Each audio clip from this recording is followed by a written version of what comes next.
അന്ന് നാട്ടിലെ ഏതൊരു ഉത്സവകാലമാണ്. അതുവഴി വന്ന പോലീസ് ഏമാന്മാർക്ക് രാത്രി വൈകി റോഡിൽ നിൽക്കുന്ന കുട്ടികളെ കണ്ടപ്പോൾ ഒരു പതിവ് ചൊറിച്ചിൽ, വിരട്ടൽ, ചോദ്യം ചെയ്യൽ, വായിൽ തോന്നി വൃത്തികേട് പറയൽ.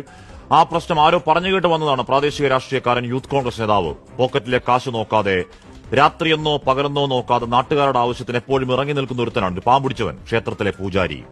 ആ ബീക്കൺ വെച്ച വണ്ടിയിൽ നമ്മുടെ നികുതിപ്പണത്തിൽ നിന്ന് ശമ്പളം വാങ്ങുന്ന ക്രമസമാധാന പാലകരാണ് എന്ന തെറ്റിദ്ധാരണയിൽ കാലം കൂട്ടമാണെന്ന് അറിയാതെ ചോദിച്ചു പോയതാണ്. സാറന്മാരെ, ഈ കുട്ടികളോട് എന്തിനാണ് ഈ പുളിച്ച തെറികൾ, പന്നവർത്താനങ്ങൾ?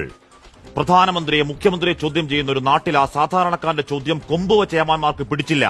കുരുപൊട്ടി ഈഗോയിൽ വലിച്ചുവായി വണ്ടിയിലിട്ട് ഇടി തുടങ്ങിയതാണ്.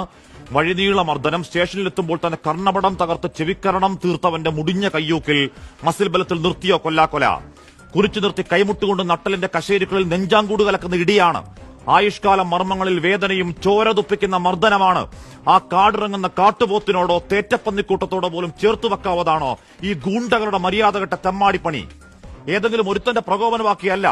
ആ മുറിയിൽ വരുന്നവനും പോകുന്നവനും ഒക്കെ അങ്ങ് ഒരു ശരീരത്തിൽ വളഞ്ഞിട്ട് കൈവക്കലാണ് നരമേധം.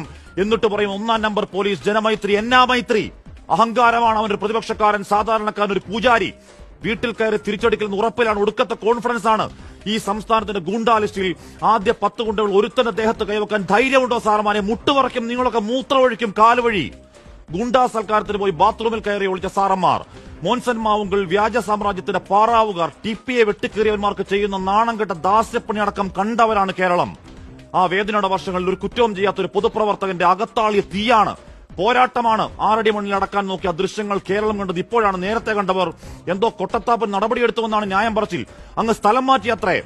മയിൽപ്പീല് കൊണ്ട് മണ്ടക്കടിച്ചു എന്നുകൂടി പറയണം പോലീസെ. ചേർത്ത് പിടിക്കാനുണ്ടല്ലോ ഒറ്റപ്പെട്ട 1000 സംഭവങ്ങളുടെ സർക്കാർ, നിരന്തരം പരാജയപ്പെട്ട സിസ്റ്റങ്ങളുടെ രക്ഷാപ്രവർത്തന വക്താക്കൾ.